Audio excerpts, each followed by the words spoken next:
I have to admit, I'm feeling kind of weird regarding NXT. While the show was still extremely great, it's kind of weird having so many new men on the roster. It's good, it's what I've been asking for a while, but it feels like it's happening so fast that it's difficult to get used to everyone appearing all of a sudden, especially since all the major characters like Obafemi, Trick Williams, Javon Evans just left.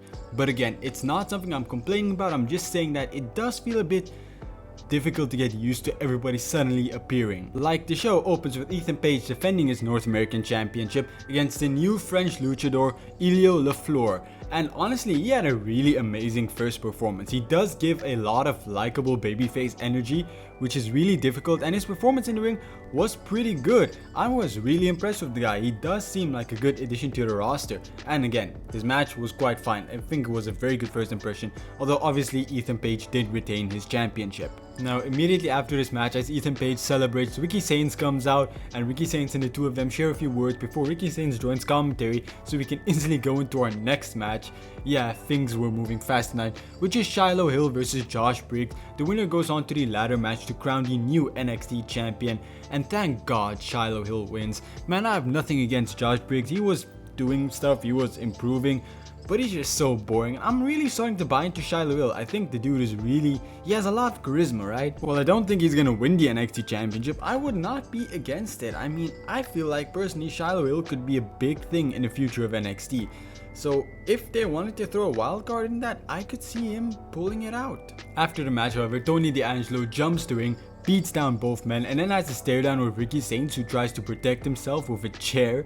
That was ridiculous. But then he disappears again. We will talk more about Tony D'Angelo later, so be ready for that. We go into Ava's office where Lola Vice is talking to her. Lola Vice says that she's been on a roll in both NXT and AAA, and she wants a shot at the NXT North American Championship. Then Thea Hill comes in, and Thea Hill also wants her rematch clause. So Ava decides that on February 3rd, same night we're crowning a new NXT champion, we'll also have a triple threat match for the NXT Women's North American Championship.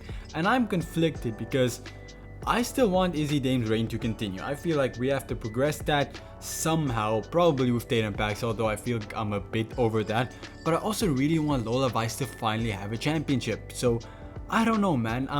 I'm pulling for Izzy Dame to retain the championship, but maybe Tatum Pax costs her the match and then Lola Vice has it. Although I'm not really sure what I want from this. Similarly, Keanu Carver is supposed to have a sit-down interview, but he's just not having the shit at all. He refuses to answer any questions, and he just stands up, almost hits the guy, and then just walks away. I love this. I love this version of Keanu Carver. Obviously, if you haven't watched Evolve, you wouldn't know, but this reminds me of how he was initially before they kind of messed him up.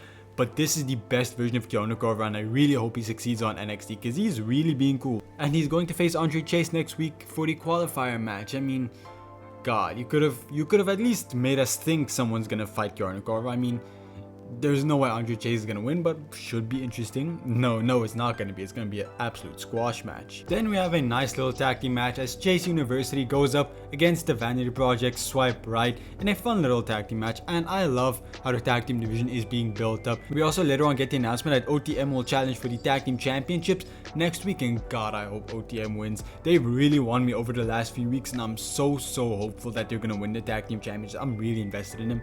But hey, back to this match. This match, Swipe Right picks up the victory, which is the good result. But we need to talk about Chase University, man.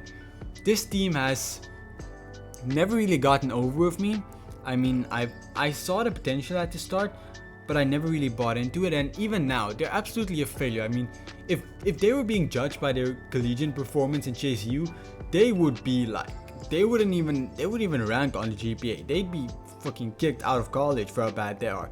Now, and then next week Andre Chase is probably gonna lose too. So Chase University used to be such an interesting part of NXT, and how far they've fallen is really sad because I feel like they're a team or a faction that you can just continuously reinvent and they could always be entertaining. But the fact that they've been failing, it's really upsetting to me. Now hopefully we do get a rebuild of them somewhere in 2026.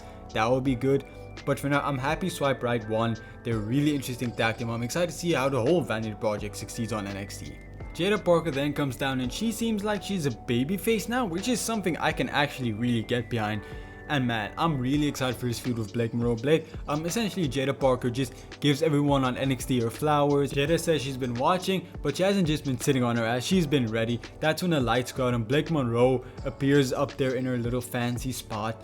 But Jada Parker just doesn't let her speak. And man, yeah, this feud, it's gonna be a banger feud. Really, this should be the feud for the Women's Championship. I've said it last week, I'm saying it again this week. I want this to be the feud for the NXT Women's Championship. I'm tired of JC Jane's reign. It's just not interesting.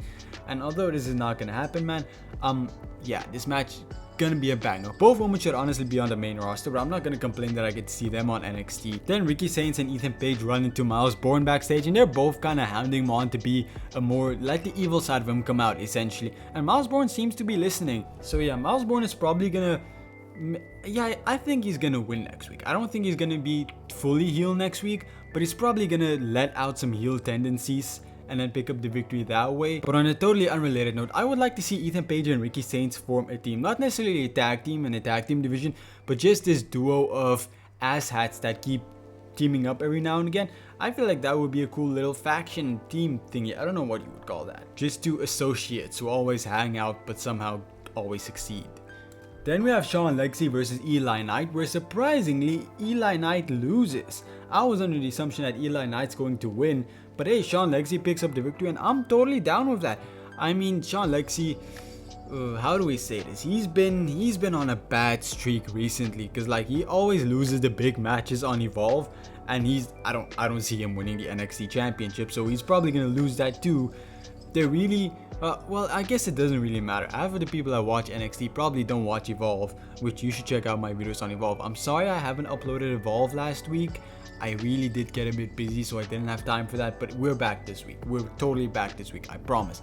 So you should check out those videos. Sean Lexie is probably not going to be there anymore if he's going to be on NXT now, but I'm excited to see how he fits into the landscape. Similar to Elio LeFleur, I feel like they both give off a lot of likable babyface energy, and that's really needed here, because like they're not those badass ultra heel like babyface like Obafemi and Trick Williams, where they're cool, but they're kind of like, even when they're a babyface, they're kind of like an edgy babyface. Sean Lexie gives that pure white meat Cody Rhodes type babyface, and I think that's something we've really been missing on NXT. Although immediately after the match, Tony D'Angelo beats the shit out of both men, but then the police come to arrest him and he voluntarily gives up. He's escorted out of the arena, so I'm really curious as to see where that's going to go. I don't know what the whole Tony D'Angelo thing even is at this point. It's such a weird storyline. It's one I'm interested in, but it's so weird. It's like I don't know what's going on there, but you know, it definitely has my attention. And then we can head to the main event, which is the triple threat women's tag team match, where the winners were going to go ahead and face the Elegance brand for the Knockouts Tag Team Championship. So it's Zaruka, it's Fatal Influence, and it's the Ren QCC. And man, the NXT and women's tag team division is so much better than TNA. Really, I'm gonna keep pushing this agenda. We need women's tag team championships on NXT. I explained why last week. I made a whole video like a year ago as to why we need it, and I still think the reason stays the same. Now Zaruka picks up the victory, which makes sense. At the last TNA pay-per-view, Zarya and Zaruka kinda did get face-to-face with the Elegance brand a bit.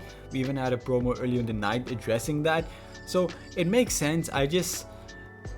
They're probably not gonna win. I can't see them taking the women's tag team championships away from TNA, but if they didn't, they just brought it over to NXT, I would be down with that too. Just transition those championships over to NXT. You know what? Yeah, let's do that. We don't even have to introduce new championships. Let's just bring that legacy over here, because it will be treated a whole lot better. And that was NXT for you tonight. So I'm gonna give tonight's show an 8 out of 10. There was a lot of matches, and that's fine. I don't feel like it built as much story as I usually like, but hey, that's fine. You need these types of episodes to like progress to bigger moments, so I'm fine with that. And the fact that we're having so many new people suddenly on NXT, it's a bit jarring, but I accept it. It's part of the journey. It's part of what NXT is. So it wasn't my favorite show, but it was a really good show still, all things considered. So yeah, 8 out of 10 sounds fair. So if you like this video, please like, subscribe. I cover NXT, TNA, and Evolve every single week, except last week, but that's my bad. So if you're interested in that, leave a like, subscribe. We also have a podcast with PUWF where we sit and talk about Evolve for about 2 hours every single week. So you should check that out. So you should leave a like, subscribe to all that YouTube things, and then I hope to see you again soon. Goodbye, everyone.